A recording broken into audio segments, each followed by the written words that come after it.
ሰላም እንዴት ናችሁ? ደህና ነኝ እግዚአብሔር ይመስገን። መልካም የዳግማ ትንሣኤ በዓል ይሁንላችሁ። ዛሬ እንግዲህ ዳግማ ትንሣኤ ነው። አብዛኛው ልክ ኢትዮጵያ ላይ በጣም የሚከበር ዓመት በዓል ነው። በዚህ ላይክ ከሳምንት ከትንሣኤ ጀምሮ እስከ ሳምንት ሙሉ እንግዲህ ዓመት በዓል ነው። ዓመት በዓል ላይክ በቃ ኤቭሪዴ የሚከበር ነገር ነው። ዓመት በዓል ነው ሞር የሚያልቀው ግን እስከ ዳግማ ትንሣኤ ነው። ከዳግማ ትንሣኤ እንግዲህ እየቀዘቀዘ ይሄዳል። ግን ትልቅ በዓል ነው።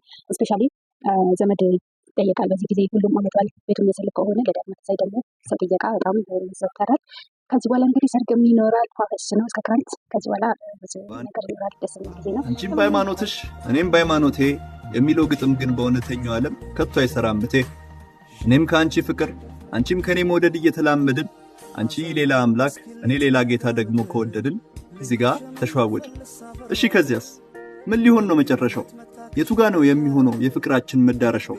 ካልወሰድኩሽ በኒቃ ካላገባሽኝ በተክሊል ለቅዳሴ አብረን ካልነቃን ለሰላት ካልወጣን አዛን ሲል ልጆችሽ ቁርአን ካልቀሩ ልጆቼ ካልሄዱ አብነት የሼሁም የቄሱም ትምህርት አይሄድም መቼም በአንድነት። አስራትሽ ካላጸደቀኝ ሰደቃ ካልሰራሁ እኔ ለልጄ የክርስትና ቀን ከሌለሽ አንቺም ከጎኔ በአንድ ጣራ እየኖርን ሁለት ጌታ ስናመሰግን ፍቅራችን ብቻውን ሆኖ ጽኑ ቤት ይሠራ ይሆን ግን? አንሞኝ ግድ የለምቴ አውቃለሁ እንደምወድሽ ያንቺን ፍቅር ኃያል ነው በጣም። ፍቅረኛ የሆነ ሁሉ ጎጆ ግን አብሮ አይወጣም። ፍቅር ከምን ሰራ መውደድ ከምን ዘራ የሚፈርስ ጎጆ ላይ እየተዋደድን እየተፋቀርን ጣችን ነው ብለን እዚህ ጋር ላይ ምንድነው የተፈጠረው? ከተሞቿ በከብቶች ተወራለች። የትራንስፖርት መስመሮች ተዘግተዋል። ነዋሪዎቿም በከባድ ጠረንና በቆሻሻ እየተማረሩ ቪዲዮዎችን እያጋሩ ነው። በቃ ጋምቤላ የማንን መጫወቻ ሆነን እንቅር ማለት ነው። እንግዲህ ጋምቤላ ከተማ በአሁኑ ሰዓት በእበትና በከብቶች ሽንት ግማት ተጨማልቆ ያለ ማለት ይቻላል። ግን እነዚህ በሺዎች የሚቆጠሩ ከብቶችን የሚነዱ ፈላታዎች እነማን ናቸው? እነዚህ ሰዎች ፈላኒ ወይም ፈላታ ይባላሉ። በዓለም ላይ ካሉ ትልልቅ የዘላን ማህበረሰቦች አንዱ ሲሆኑ በአጠቃላይ ቁጥራቸው ከ40 ሚሊዮን በላይ ይሆናል ተብሎ ይገመታል። መነሻቸው ከምዕራብ አፍሪካ ሴኔጋል ቢሆንም ከብቶቻቸውን እየነዱ እስከ 17 ሀገራት ያቋርጣሉ። ይህ ማለት ከ4000 ኪሎ ሜትሮች በላይ በእግሯቸው ይጓዛሉ ማለት ነው። አንድ የፈላታ ቤተሰብ ብቻውን ከ100 እስከ 200 የሚደርሱ ከብቶችን ሊነዳ ይችላል። ወደ ጋምቤላ የሚገቡ መንጋዎች ደግሞ በ10 ሺዎች የሚቆጠሩ ናቸው። የሚገርመው ደግሞ እነዚህ ሰዎች ድንበር አይገታቸውም። ለዘመናት በለመዱት ኮሪደር መሰረት ከደቡብ ሱዳን ተነስተው ወደ ኢትዮጵያ ይገባሉ። ከዚያም ወደ መካከለኛው አፍሪካ ጉዟቸውን ይቀጥላሉ። ታዲያ ምንድነው ችግሩ ካላችሁ፣ በአሁኑ ሰዓት የሰፈራ መንደሮች እየበዙ በመምጣታቸው ከብቶች የሚያልፉበት መንገድ ጠቧል። በዚህም ምክንያት ከብቶች በከተማዋ መሃል እንዲያልፉ ይገደዳሉ። ይህ ደግሞ ከፍተኛ የሆነ የሽታና የእበት ክምችት በመፍጠር ከተማዋን እንዲያሸት እንዲሁም ለትራፊክ መጨናነቅ እና ለበሽታ ስርጭት ምክንያት እየሆነ ይገኛል። ታዲያ የጋምቤላ ነዋሪዎች መፍትሄ ይሻሉ። ሀሳባችሁን በኮመንት አጋሩኝ። ይህ ቪዲዮ በጣም ኢንተርኔት መጨናንቆት ነበር። ባይዘይ ማለት ፈላታ የሚባል ማህበረሰብ በጋምቤላ በኩል እያለፈ ነው እና እናንተ እኔ ግርም ግን ይሄ ሁሉ ከብት አለ ምድር ላይ በጣም ብዛት አላቸው እኮ ጋይስ። እና ሰዎቹ ሀብታም ናቸው ማለት ነው። እና ያልፉስ ምን ችግር አለው ጋይስ? አንዳንዴ መቻቻል የሚባል ነገር አለ። እነሱ እኮ ኢትዮጵያ ውስጥ ብቻ አይደለም የሚያልፉት፣ በጣም ብዙ ሀገራትን አቋርጠው የሚሄዱት እና ሁሉም ችሏቸው ነው የሚያሳልፋቸው። ደግሞ ምን ችግር አለበት?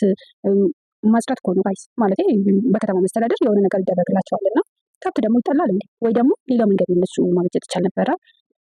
ባይዘዌ ከእነሱ ብንማር ጥሩ ነው። እነሱ የግጦሽ ሳር ፍለጋኛ ሀገር እየመጡ እንዴት ነው መንግስት እንደዚህ ሀገራችን ላይ የከብት እርባታ ላይ ቢሰራ ጥሩ ነው። ጥሩ የሆነው ነገር መኮረጅ ነው እንጂ መጣብን ይህ ነገር ምናምን ብሎ መጸየፉ ያናል እኔ ትርጉም አይሰጠኝም ጋይስ። ማለት ሌላ ሀገር እኮ ሀብታም የሚባል ስፔሻሊ በነጮች ደረጃ ነው የሚላቸው ፋርመር ሰው ታውቃላችኋል። በጣም ትልቅ እርሻ ይዙና በቃ አርሶ አደር ናቸው። አርሶ አደር ሲሆን ዘመናዊ ማለት ነው፣ ገበሬ ምናምን ላይሆን ይችላል እና አርሶ አደር ናቸው። አብዛኞቹ ግማሾቹ ደግሞ የከብት እርባታ ላይ እየተሰማሩ ናቸው። እና ባይዘዊ እርሻ ትልቅ ዘርፍ እና ሀብት የሚያዝበት ሀብታም የሚያስብል ዘርፍ ነው። እና ለምንድን ነው ከብት የምንጸየፈው? ብዙ ከብቶች ቢኖሩን እኮ ጥሩ ነው እንጂ መጥፎ አይደለም። ጀስት አሁን ላለመደ ሰው ከባድ ሊሆን ይችላል። እና አንዳንድ ሀገር ላይ ገበሬ ነው የግል ጀት ያለው ትልቅ የእርሻ መሬት በብዙ ሄክታሮች የሚቆጠሩ መሬት የሚያስተዳድሩ በቃ በጣም የሚከበሩ ላንድሮቨርስ ማለት ትልቅ መኪና ላይሆን ይችላል፣ ከዛም በላይ የሆኑ መኪናዎችን የሚይዙ በጣም የሚከበሩ ገበሬ ነው። አታውቁም እንዴ? ደግሞ የተማረ ገበሬ ነው ማለት ተምሮ ገበሬ ይሆናል። እኔ ገበሬ ነኝ በቃ ሁሉም ሰው ያከብረዋል። እና ከብቶችን እንደዚህ ኮምፕሌን ማድረጉ ደስ አይልም። እኔ ደስ ብሎኛል። እንደው ግማሹን ለሀገራችን ትተውልን ቢሄዱ ምን ችግር አለ? እነሱ ብዙ አላቸው፣ ይወልዱላቸዋል።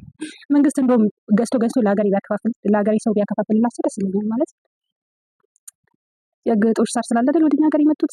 ትንሽ ወይዘሩ ይመቻቸዋል ማለት ነው። ለከብት እርባታ በጣም የሚመች ወይዘር እና ሳር አለን ማለት ነው። ስለዚህ ከመጸየፉ እኛም እንደዚህ መቼ ነው የምንሰራው ብለን ብናስብ አስፈላጊ ነው ጋይስ። እና እኔ ግን ቀንቼባቸዋለሁ ጋይስ። በጣም ብዙ ነው ላይክ ብዙ ብቻ ገልጸው ላይክ እንዴ ሀገርን እስከ ማግማት የደረሰ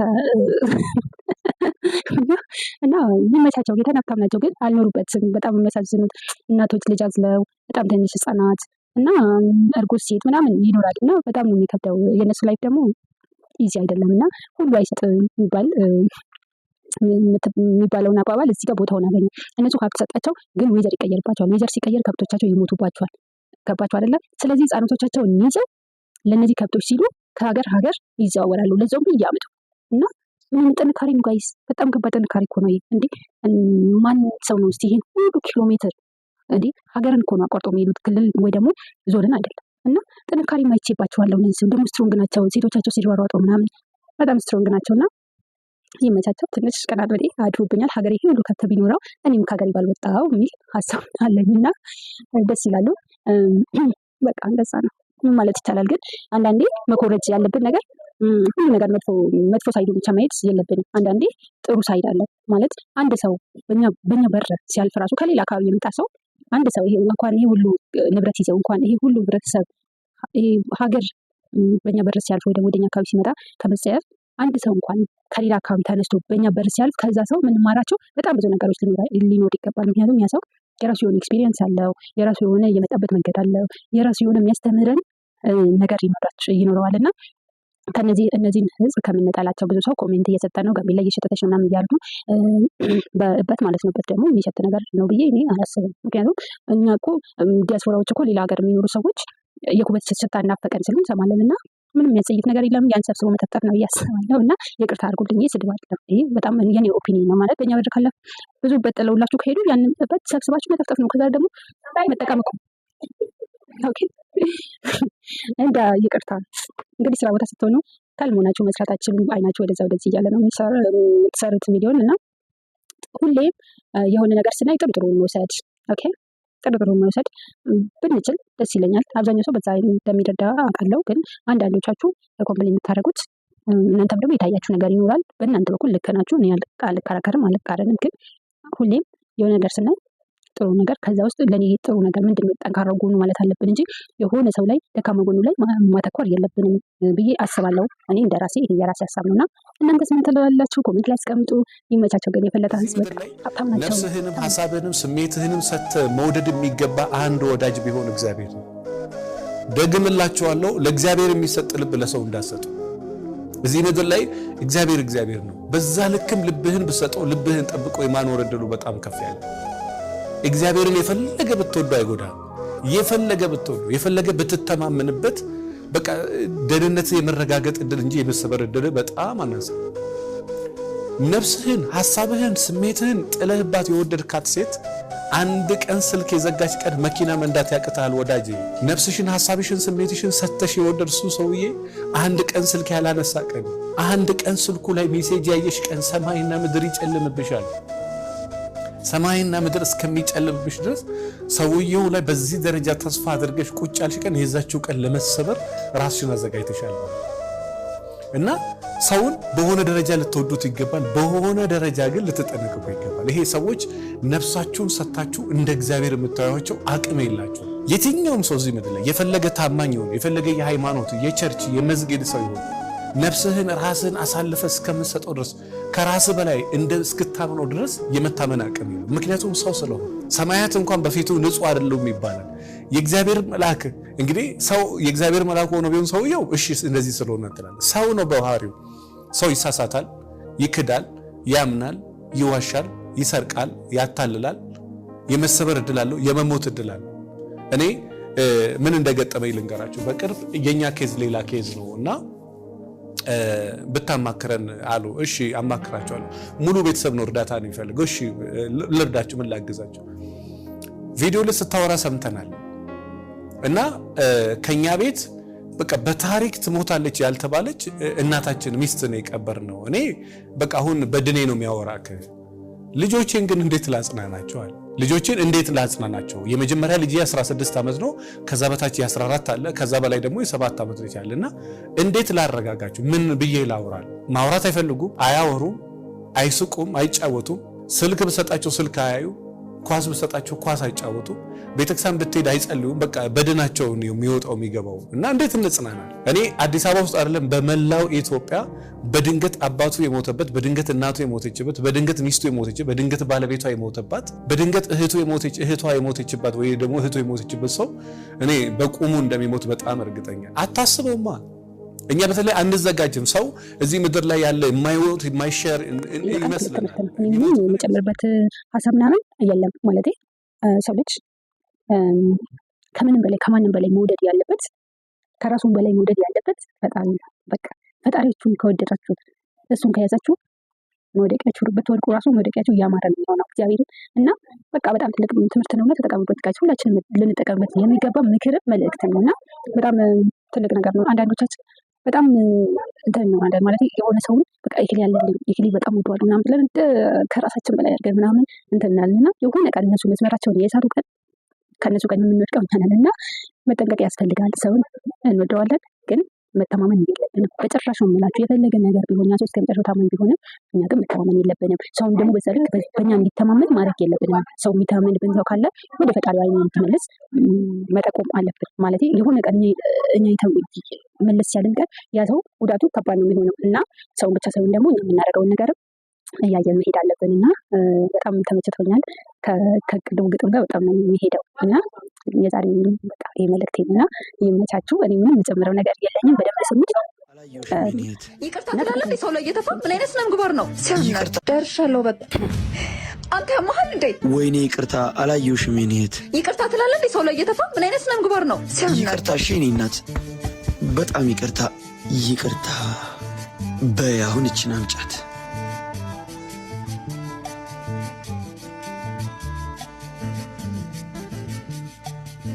ታያ በቃ አትናደጂ። በቃ ጦስሽን። እኔ እኮ ያሳዘነኝ ያልካለው ያልኩህን ብር እኮ ይዞብኝ ነው ሄደው። አይዞሽ በእናትሽ እንደዚህ አትሁኝ። ብራዘርም እየመጣ ነው። በቃ የሆነ ነገር እናደርጋለን። ይሄ ለወንድሜ ያልከኝ ቦታ እኮ ደርሻለሁ። ወደ ውስጥ ግባ። እሺ መጣሁ። በቃ ፊቴን ታጥቤ መጣሁ። አዎ ደርሰሽ ነኝ።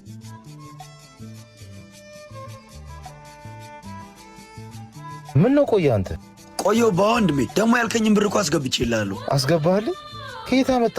ባክ የሆነ ስራ ተፍተፍ ብዬ ነው። እሱን ተወውና ፍቅረኛዬን አስተዋውቃለሁ አላልክኝም? እንዴት አለች? አለች እኮ የሆኑ ሌቦች ታች ስፍራ ሰረቋት መሰለህ። የት? እዚህ ታች እኛ ስብ። እሺ ደግሞ ምን ትሰራለች? እዚህ እየተከታተለች ነበር እንዴ? ዴቭ አንተ ነበርክ እንዴ ሰረካት? ሄኒ እሱ እኮ ነው ቅድም የሰረቀኝ ሌባ። ምን እየተካሄደ ነው? ወንድሜ እሷ ናት እንዴ ፍቅረኛ? ወንድሜ አንተ ነበርክ የሰረካት? ቅድም ብር ያስፈልገኛል ብለህ ስትጨናነቅ ሰምቼ እኮ ነው። በዛ ላይ አንተ ብዙ ነገር ሆነልኛል። ለአንተ እችን ነገር አለማድረግ ደግሞ በጣም ስለከበደኝ ነው። እና እኔ ሰርቃ ይዘልኛ ብያለሁ። እሺ ይቅርታ። እሺ ንብረት ሴት አለ? ይኸው አለ፣ አንድም አልጎደለም። እሺ ብርና ቦርሳውስ? የእሷን ብር ነው ለአንተ የላኩልህ። ይቅርታ እህቴ። ተዋረደ አደም ዛት በራሷ ብር ሊጋብዛት ይመጣል እንዳረችኝ ግን ተያዘች። በጣም ነው የሚገርመው። ግን ከዚህ በኋላ ቢያገባት ራሱ ሌባ ስትል ሲደነግጥ እናንተ ዝም ትላላችሁ። ብዙም አይዲያ የለኝም ሲላል አሪፍ ድራማ ነው። ግን ወንድሙ ሌባ መሆኑን አላወቀም መሰለኝ። የኔ እናት አለቀሰች እኮ ደግሞ ዋይ ማለት ግን ይመቻል። ያዘችው በዛው አንዳንዴ ማለት ነው። ጥሩ ነው ትምህርት ነውና ከዚህ በኋላ ይሄ ልጅ የወደቀ ነገር ራሱ ቢያገኝ የሚያነሳ አይመስለኝም። ቆሌ እኮ ነው ግፍፍ ያለው እና አትስረቁ። ሌብነት እፍ ነው። እሺ እፍ ነው። መስረቅ ጥሩ አይደለም። ከቻላችሁ ስሩ እንጂ ካልቻላችሁ ደግሞ ጠይቁ። መጠየቅ ትልቅ ነገር ነውና የሰው ኪስ ከመግባት ሰውን ከማጭበርበር መቼ እንደምትያዙ መቼ እንደምትዋረዱ አታውቁትም። እና ዞሮ እንዲያነጣ በል ያለበት እንግዲህ ዞሮ ውርደት ነው፣ ለራሱም ለወንድሙ ውርደት ነው። መቼ ደግሞ እንደሚያዝ እንዲያነሳው አይታወቅም። እና ዩሀብቱ እንዲህ ነገር መስራት የለባችሁም። ያትቤ ከፋ እና ሌብነት የሰው ነገር የሰው ነው። በፊታችን ጣ የምሽ የሰው ነገር ተራ አይደለም። እና ሰው መቼ እንደሚያዝ አይታወቅም። በቅናት ባዝኜ ለምን አረጃለሁ? የሰው ቤት ላይ የራሴ ኖራለሁ።